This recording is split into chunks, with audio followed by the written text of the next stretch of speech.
I am the Tofu Golem. Please enjoy the video. In this video, I will explain how to change windshield wipers. First, make sure you have the correct replacement blades for your vehicle.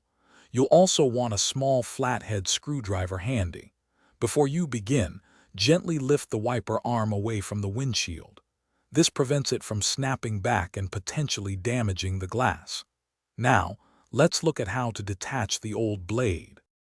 Once the arm is lifted, you'll see a small tab or button where the blade connects.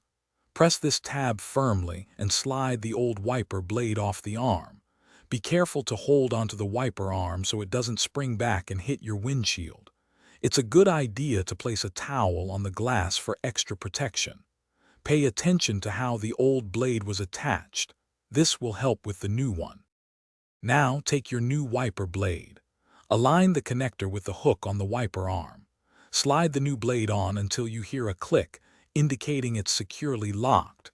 Give it a gentle tug to confirm it's firmly attached. Once both blades are installed, carefully lower the wiper arms back onto the windshield. Test them with some washer fluid to ensure they work correctly.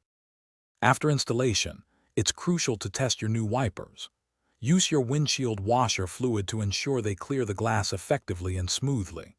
Check for any streaks or missed spots, which might indicate an improper installation or a faulty blade. Proper wiper function is vital for safe driving, especially in adverse weather conditions. For more helpful tips and to make meal prep easy with leak-proof containers, check the description below for links and other great deals. Thanks for watching and drive safely. Thanks for watching. Consider subscribing if we helped you today.